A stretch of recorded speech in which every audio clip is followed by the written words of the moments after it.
ہم اور آپ خود کی اصلاح کر لیتے ہیں. اصلاح سب سے ضروری ہے. انسان اگر اپنے آپ کے اندر انقلاب نہ پیدا کرے، اپنے آپ کو نہ پہچانے، تو یہ دوسروں کو کیا پہچانیں گے؟ اگر اپنے آپ کے اندر اخلاق اور کریکٹر نہ ہو تو دوسروں کو کیا یہ ادب دیں گے؟ اللہ تعالیٰ نے نقشہ کھینچا قرآن کریم کے اندر کہ ان اللہ لا یغفر ما یشرک بہ ویغفر ما دون ذلک لمن یشاء. اللہ تعالیٰ شرک کے علاوہ سب کو معاف کر دیتا ہے، سب گناہوں کو معاف کر دیتا ہے. اسی طرح ایک آیت میں اللہ تعالیٰ یہ بھی کہا ان اللہ لا یغیر ما بقوم حتی یغیر ما بانفسہم، کہ کوئی انسان اپنے حقیقت کو جب تک نہ بدلے، اپنے حالات کو نہ بدلے، اللہ تعالیٰ بھی اس کے حالات کو نہیں بدلتے ہیں. یعنی خدا نے آج تک اس قوم کے حالات نہیں بدلی، نہ وہ خیال جس کو اپنے آپ کے حالات بدلنے کا. ہم اگر اپنے آپ کے حالات نہ بدلیں، ہم اپنے آپ اگر انقلاب نہ پیدا کریں، ہمارے اندر جو برائیاں ہیں ہم اپنے غریبان میں جھانک کر نہ دیکھیں، ہم اپنے سینوں کو نہ ٹٹولیں، تو میرے بھائیوں معاف کیجئے گا، افسوس کی بات ہے کہ آپ دوسروں کو نصیحت اور دوسروں کو نہیں سمجھا سکتے جب تک اپنے آپ نہ دیکھیں کہ ہم کس پانی میں ڈوب رہے ہیں، ہم کس پانی میں تیر رہے ہیں. جب تک ہمیں اس سمندر کی گہرائی معلوم نہ ہو، اب دوسروں کو کیسے بتا سکتے ہیں کہ اس سمندر سے مت جائیے، یہاں پہ گہرائی اتنی ہے. اللہ تعالیٰ نے انسان کو مخاطب کر کے کہا کہ اے لوگوں، میں تمہارے حالات نہیں بدلتا یہاں تک کہ تم اپنے آپ کو نہ پہچان جاؤ، اپنے آپ کی حالات نہ بدل لو. میرے بھائیوں، اب ہم اور آپ کیسے حالات بدلیں گے؟ دو چار مثالیں میں آپ کے سامنے رکھتا ہوں. ہمارے سماج کے اندر جو برائیاں اور جو فساد ہے، ہمیں ان کی طرف تھوڑی جھانکنا ہے، ہمیں اپنے آپ کو دیکھنا ہے. میرے بھائیوں، ہمیں سفر کرنا ہے کٹیہار کا، خود پہلے احتیاط برتنا ہے کہ ہم جو ٹیکسی ڈرائیور یا کسی پر سوار ہے، ہمیں خود دایاں سائڈ پکڑنا ہے یا بایاں سائڈ سے چلنا ہے، یہ ہمیں خود احتیاط کرنا ہے. اس کے بعد ہو سکتا ہے کہ کوئی الگ روٹ سے آئے اور ہماری گاڑی سے ٹکرا دے، یہ الگ بات ہے کہ قسمت میں اللہ تعالیٰ اگر لکھ دے تو ایسا ہونا ہی ہے، یہ حادثہ ہونا ہی ہے. لیکن ہماری اور آپ کی سب سے پہلی جو ذمہ داری بنتی ہے وہ ذمہ داری یہ ہے کہ ہمیں سب سے پہلے سائڈ پہچاننا ہوگا کہ ہمیں دائیں سے چلنا ہے یا بائیں سے. میرے بھائیوں، ہمارے سامنے اگر کسی ایسے لوگوں کا سامنا ہو جائے جو بالکل ہم سے منہ بازی کرتا ہے، جو ہم سے غلط بات بولتا ہے، ہم سے منہ لڑاتا ہے، ہم کو غلط الٹی سیدھی باتیں بتاتا ہے، تو ہمارا جو سب سے پہلا کام ہے، قرآن میں اللہ تعالیٰ نے اسی آیت کو نقشہ کھینچا ہے کہ جب اذا خاطبہم الجاہلون قالوا سلاما، اے لوگوں، جب تمہارا نادانوں سے سامنا ہو جائے، جب جاہلوں سے سامنا ہو جائے تو تم ان سے سلام کہہ کر نکل جاؤ. کوئی آپ کو چھیڑکھانی کر رہا ہے، منہ بازی کر رہا ہے، اور آپ سمجھا رہے ہیں، قرآن و حدیث دے کر سمجھا رہے ہیں، سب کچھ سمجھا رہے ہیں، لیکن وہ سمجھتا ہی نہیں ہے، تو آپ کا کیا کام ہے؟ آپ وہاں سے نکل جائیے. آپ کہیے کہ آپ صحیح راستے پہ، ہم اپنے راستے پہ ہیں، آپ رہیے، آپ اپنا کام کیجئے، میں اپنے کام سے نکلا. میرے بھائیوں، تو یہ اللہ تعالیٰ نے سمجھنے کا ایک پوائنٹ دیا ہے کہ خود پہلے اصلاح کیجئے، خود انقلاب پیدا کیجئے، خود ماحول بدلیے، تب اللہ تعالیٰ تمہارے ماحول بدلائیں گے. اب ہم شراب پیتے جا رہے ہیں، دوسروں کو نصیحت کر رہے ہیں کہ آپ مت پیئے، ایسا ہو سکتا ہے الٹے آپ ہی کو ماریں گے کہ یا پہلے تو سدھر. ہاں، لیکن ایک بات یہ بھی بتا رہا ہوں، معاشرے میں دیکھیے گا، کوئی مولوی اگر بہت اچھے ہیں، دیندار ہیں، لیکن اس کے گھر میں کوئی دیندار نہیں ہے، کوئی نماز نہیں پڑھتا ہے، کوئی روزہ نہیں رکھتا ہے، شراب پیتا ہے، جوا کھیلتا ہے، لیکن وہ مولوی کے اندر وہ صفت ہے موجود کہ وہ ٹھیک ہے. اور کسی کو اگر نصیحت کرنے جائے تو کچھ لوگ ایسے ہوتے ہیں جو بولتے ہیں تمہارے گھر میں تم اپنے بیٹوں کو سمجھا پائے، باپ کو سمجھا پائے، ماں کو سمجھا پائے، جب تم اپنے گھر میں نہیں سدھارے تو ہمیں کیا سمجھانے آئے؟ تو یہ بھی بات غلط ہے. کیوں؟ اللہ تعالیٰ نوح علیہ السلام کی بیوی کو جہنمی کہا، اللہ تعالیٰ لوط علیہ السلام کی بیوی کو جہنمی کہا۔ حضرت نوح علیہ السلام کا بیٹا جب پہاڑ پر چڑھ گئے بچنے کے لیے، سیلاب آیا، نوح علیہ السلام اس کو بچانے کے لیے گئے تو اللہ تعالیٰ آسمان سے آواز دی کہ اے نوح، تم اپنے بیٹے کو نہیں بچا سکتے ہو، اس لیے کہ تمہارے اہل میں نہیں ہے، وہ تمہارے اوپر ایمان نہیں لایا ہے، وہ اسلام کے اندر ان کی انٹری نہیں ہے، اسلام کے اندر ان کا داخلہ نہیں ہوا ہے، تم ان کو بچا نہیں سکتے ہو۔ میرے بھائیوں، پتہ چلتا ہے کہ نوح علیہ السلام کا بیٹا جہنمی، ابراہیم کا باپ جہنمی، تو میرے بھائیوں یہ کیسے ہم اور آپ دوسروں کو بدنام کرنے کے لیے اور ذلیل کرنے کے لیے کہہ رہے ہیں کہ تمہارے گھر میں خود تمہارا باپ صحیح نہیں ہے، تمہارے گھر میں تمہارا بیٹا صحیح نہیں ہے، تو تم دوسروں کو کیا نصیحت کرنے کے لیے آ رہے ہو؟ آپ اس کے اندر صفات دے سکتے ہیں کہ وہ کیسا ہے۔ ہاں، یہ بھی بات صحیح ہے، آپ ہزاروں نماز پڑھتے ہیں، عبادتیں کرتے ہیں، لیکن کبھی دوسروں کو نہیں سمجھاتے ہیں، تو یہ غلط بات ہے۔ آپ خود کرنے کے بعد دوسروں کو سمجھائیے، اگر وہ نہیں مانے تو اس میں افسوس بھی نہیں کرنا ہے۔ اللہ تعالیٰ محمد رسول اللہ کو، آخری نبی کو، جس کی امتیوں کی تعداد قیامت کے دن تمام نبیوں سے زیادہ ہوں گے، ان کے بارے میں بھی کہا قرآن کریم کے اندر کہ انک لا تہتدی، انک لا تہتدی، اے نبی آپ اپنے امتیوں کو یا لوگوں کو ہدایت نہیں دے سکتے ہیں، اللہ جس کو چاہے ہدایت دے سکتا ہے، ہدایت دیں گے۔ آپ کا کام ہے کہ سمجھانا، آپ دعوت و تبلیغ کیجئے، آپ دعوت و تبلیغ کیجئے، بلکہ اللہ تعالیٰ جس کو چاہے ہدایت دیں گے، اللہ کا یہ کام ہے، آپ کا کام سمجھانا ہے۔ حضرت یونس علیہ السلام قوم کے لوگوں کو بہت سمجھایا، لیکن قوم نے نہیں مانا، تب یونس علیہ السلام بغیر اللہ کی اجازت کے کہاں چلا گیا؟ اپنا ملک چھوڑ کر چلا گیا، وطن چھوڑ کر چلا گیا۔ بہت پردھان منتری ایسے بھی ہیں، جھولا جھولا کے بولتے ہیں نا، جھولا لے کے نکل پڑیں گے میرے بھائیوں، پتہ نہیں کب دیش بیچ کر نکل جائے، تو ایسے پردھان منتری سے بچیے گا، بچ کر رہیے گا۔ ہاں، تو یونس علیہ السلام اللہ کی پرمیشن کے بغیر، اجازت کے بغیر کہاں چلا گیا؟ اپنے قوم کو، اپنے ملک کے لوگوں کو وطن چھوڑ کر چلے گئے، اپنا دیش چھوڑ کر چلے گئے۔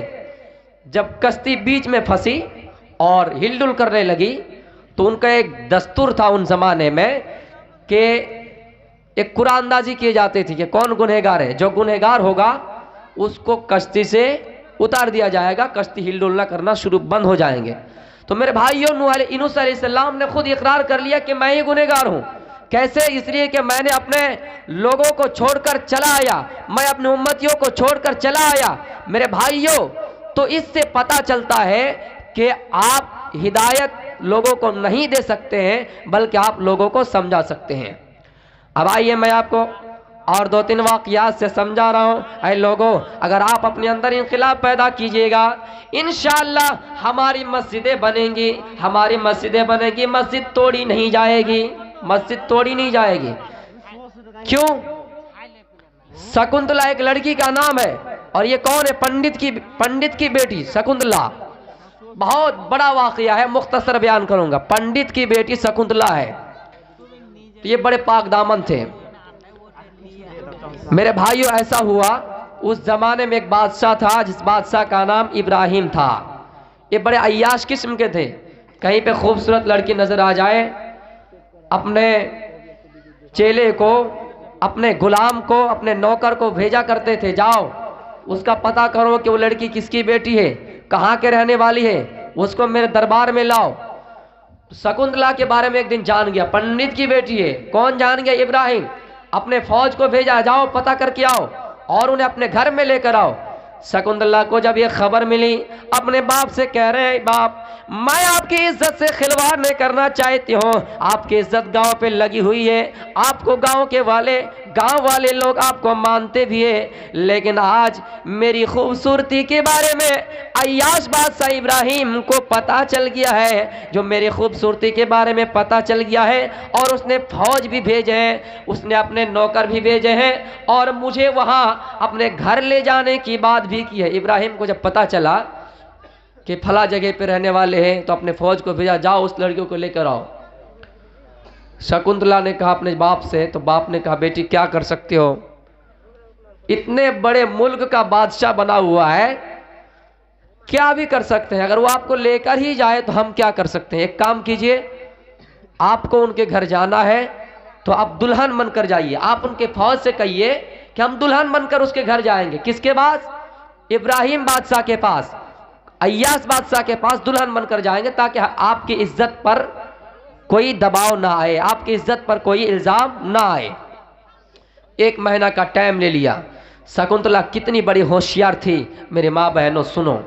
شکنتلا اس زمانے میں ایک بادشاہ تھا اورنگزیب عالمگیر، بہت بڑا انصاف کرنے والا، ہندو مسلمان کی قید نہیں، سکھ عیسائی دلت کسی کی قید نہیں، جب چاہا میرے بھائیوں ہمیشہ حق انصاف کرتے تھے۔ جس طرح اللہ کے نبی نے اپنے بیٹی کے بارے میں بھی کہا کہ لو ان فاطمہ بنت محمد سرقت لقطعت یدا، کہ فاطمہ بنت محمد بھی اگر چوری کرے میں اس کا ہاتھ کاٹ ڈالوں گا۔ اس کو بادشاہ کے بارے میں پتہ چلا تو انہوں نے کیا کیا؟ بھیس بدلا، جنانا چولا اترا اور مردانہ چولا پہنا، یعنی یہ عورت کا لباس اتار کر مرد کی شکل اختیار کر کے اس بادشاہ کے پاس چلے گئے، اورنگزیب عالمگیر بادشاہ کے پاس، اور جا کر شکایت کیے کہ ایسی ایسی بات ہے۔ اورنگزیب عالمگیر بادشاہ نے کہا اے میری بیٹی ایک کام کرو، تم گھر چلے جاؤ، آج چلے جاؤ گھر، جو ہوگا دکھا جائے گا۔ پریشان ہو گئے کہ بادشاہ کے پاس امید لے کر آئے، لیکن بادشاہ نے کچھ کیا نہیں۔ پھر جا کر اپنے ابو کو بتایا، ابو صاحب بادشاہ نے ایسا بتایا۔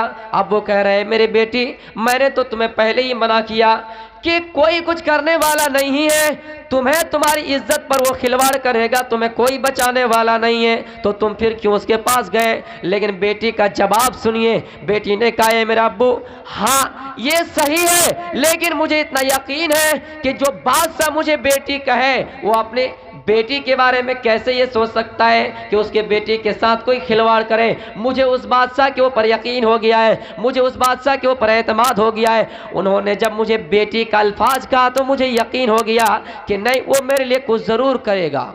کس بادشاہ کی بات کر رہے ہیں؟ اورنگزیب کی، کہ جب بیٹی کہا تو میری کچھ نہ کچھ وہ مدد کریں گے۔ سنیے 1 مہینہ کے بعد جب بادشاہ ایاس بادشاہ آ گئے، ڈولی سجا کر اس کو لے جانے والے ہیں اپنے محل میں، خوشی کے مارے میں کسی کو 100 روپیہ دے رہے ہیں، کسی کو 1000 روپیہ دے رہے ہیں، کسی کو 1,00,000 روپیہ دے رہے ہیں، خوشی کے مارے میں دے رہے ہیں۔ کیوں؟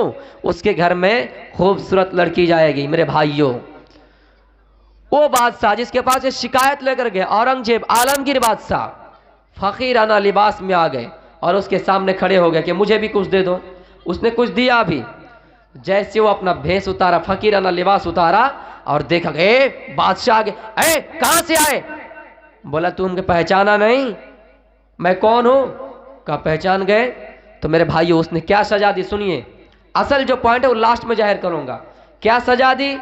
ہاتھی کو بلایا، گھوڑے کو بلایا اور اس کے پیر کے اوپر ایاس اور ظالم بادشاہ کو باندھ دیا، اور گھوڑا چلانے والا، ہاتھی چلانے والا کو اس کے اوپر بٹھایا اور کہا دوڑاؤ گھوڑا، ہاتھی دوڑاؤ، اور اس ایاس بادشاہ کو تڑپا تڑپا کر انہی ہاتھی کے پیر پہ، انہی گھوڑے کے پیر پر یہ ان کے پیٹ پھٹ جائے، ان کا سر پھٹ جائے اور اسی سے کچل کر ان کی موت ہو جائے، یہ سزا دی ایاس بادشاہ کو، یہ سزا دی۔ میرے بھائیوں ہندوستان میں یہ اگر قانون نافذ ہو جاتے تو آج آصفہ جیسے 8 سال معصوم بچی کی عزت سے کوئی کھلواڑ نہیں کر پاتا، نربھیا جیسے کوئی لڑکی پر کھلواڑ نہیں کر پاتا، میرے بھائیوں پرینکا ریڈی کے ساتھ کوئی کھلواڑ نہیں کر پاتا۔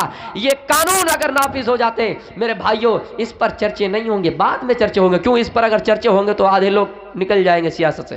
ہاں تو میرے بھائیوں کیا ہوا؟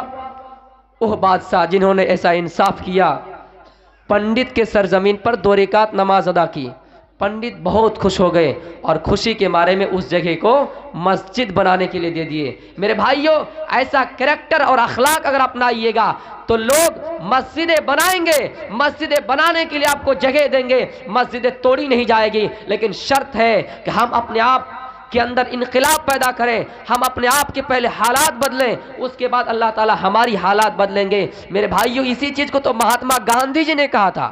مہاتما گاندھی نے کہا یہ جو لوگ تبلیغی جماعت میں گھوم رہے ہیں، لوگوں کو دعوت دے رہے ہیں، اگر محمد الرسول اللہ کا اخلاق اپنا لے، محمد الرسول اللہ کا کریکٹر اپنا لے تو کوئی ضرورت نہیں ہے کہ 40 دن کسی کے گھر میں رہے، اپنے بیوی کو چھوڑ کر جائے، اپنے بچوں کو چھوڑ کر جائے، جنگلوں میں پتے کھا کر اپنی زندگی گزر و بسر کریں، یہ اگر محمد الرسول اللہ کے شریعت کو اپنا لیں تو یہ میرے بھائیوں سب اپنے آپ اسلام قبول کرنے پر مجبور ہو جائیں گے۔ مہاتما گاندھی جی نے اسی کو دیکھ کر تو محمد الرسول اللہ کے اخلاق کو دیکھ کر تو اسلام قبول کرنے گئے تھے۔ اب آئیے جو منتر پڑھا تھا اس کا ترجمہ کر رہا ہوں۔ احمد پتی پری میدھا مرتس جگرب ہم سر ریواجنی، محمد الرسول اللہ کو بیدوں میں احمد کہا گیا۔ میرے بھائیوں علماء جو بیٹھے ہیں یا چھوٹی چھوٹی سیرتوں کی کتابوں میں آپ کو مل جائیں گے کہ محمد الرسول اللہ کا نام دو ہے، عبد المطلب نے محمد رکھا اور آمنہ ان کی ماں نے احمد رکھا، یہ دونوں نام بیدوں میں موجود ہے۔ احمد پتو پری میدھا مرتس جگرب اہم سر ایواجنی، وہ محمد الرسول اللہ جس کا نام احمد ہوگا اور وہ پیتا سامان ہوں گے، پیتا سامان۔ احمد پتو پری میدھا مرتس جگرب، محمد الرسول اللہ کا نام احمد ہوگا اور وہ پیتا سامان ہوں گے۔ یا محمد کو پیتا سامان بتایا کیوں؟ دنیا کے اندر کوئی اگر ڈاکٹر بنے تو گاؤں میں کتنے لوگ چاہیں گے کہ ڈاکٹر بنے؟ لگ بھگ 70% لوگ اپنے اندر حسد و کینہ، بغض جو حسد پیدا کر لیں گے، لیکن وہ دو ہی انسان ہے، دو ہی شخص ہے جو اپنے دوسروں کے لیے بھلا چاہتا ہے۔ وہ شخص ایک ہے باپ اور دوسرا ہے استاد۔ یعنی باپ اپنا بیٹا کے لیے کبھی نہیں سوچے گا میرے بھائیوں، اگر زبان سے ظاہر کرے گا لیکن دل سے کبھی نہیں سوچے گا کہ میرے بیٹے کی کمائی میں برکت نہ دے۔ باپ ہمیشہ سوچے گا کہ میرا بیٹا اچھا بنے، باپ ہمیشہ سوچے گا کہ میرا بیٹا انجینئر بنے، باپ ہمیشہ سوچے گا کہ میرا بیٹا ترقی کرے۔ تو میرے بھائیوں اس لیے یہاں محمد کو پیتا سامان بتائے گئے ہیں۔ احمد پیتو پری میدھا مرتس سے جگرب اہم سر ریواجنی، اور وہ احمد دنیا کو روشن چمکانے والا بن کر آئے گا، دنیا کو روشن کرے گا، روشن سورج کی طرح روشن ہوگا۔ میرے بھائیوں اسی کو تو قرآن کریم کے اندر فرمایا کہ وَسِرَاجًا مُنِيرًا، اے نبی ہم نے آپ کو چمکنے والا سورج کی طرح بنا کر بھیجا ہے۔ کیوں یہ اللہ تعالیٰ نے محمد الرسول اللہ کو سورج سے مخاطب کیوں کیا اور ہم سور ایواجنی سے کیوں مخاطب کیا؟ اس لیے کہ میرے بھائیوں سورج یہ نہیں دیکھتا ہے کہ کون ہندو ہے کون مسلمان ہے، بلکہ سب کے گھر میں روشنی پہنچاتا ہے، بلکہ سب کے گھر میں دھوپ پہنچاتا ہے۔ کوئی ہندو ہو، کوئی 5 وقت کی نماز پڑھتا ہو پھر بھی اس کے گھر میں سورج روشنی پہنچاتا ہے، کوئی بے نمازی ہو پھر بھی اس کے گھر میں سورج دھوپ پہنچاتا ہے۔ میرے بھائیوں سورج یہ نہیں دیکھتا ہے کہ کون اللہ تعالیٰ کی عبادت کرنے والا ہے، سورج یہ نہیں دیکھتا ہے کہ کون مشرک ہے، کون مسلمان ہے، کون کافر ہے۔ اسی طرح اللہ کے نبی صلی اللہ علیہ وسلم کو وَسِرَاجًا مُنِيرًا کہا کہ اے نبی ہم نے آپ کو تمام جہانوں کے لیے سراجًا منیرا یعنی روشن چمکنے والا سورج بنا کر بھیجا۔ ہم اور آج ایک بات بتائیے، دنیا میں ذاتی فائدہ کتنے اٹھائے جا رہے ہیں؟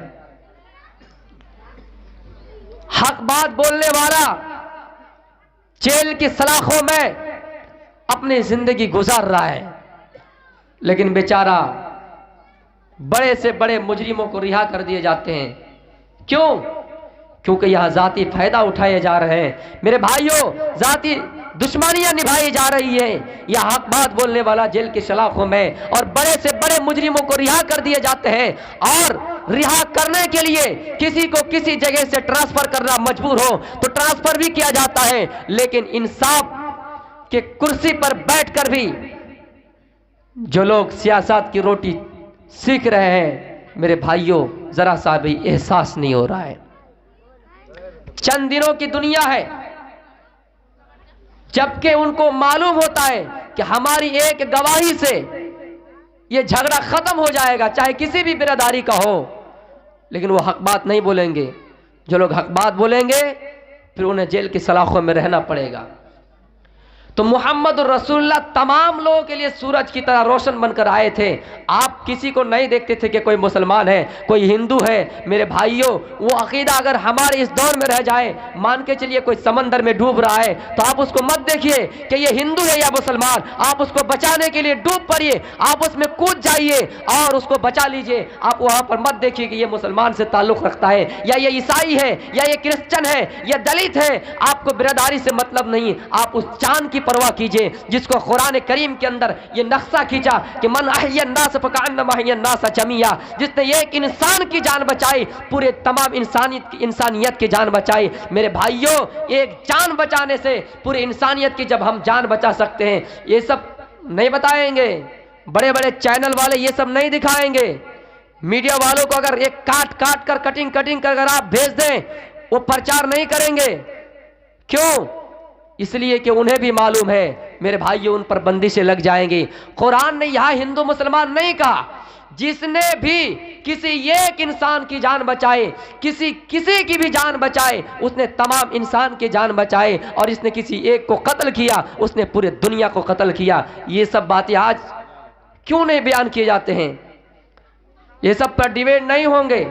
تو میرے بھائیوں, میں یہ بتا رہا تھا کہ اللہ تعالیٰ نے محمد کو تمام لوگوں کے لیے ہدایت بنا کر بھیجا ہے.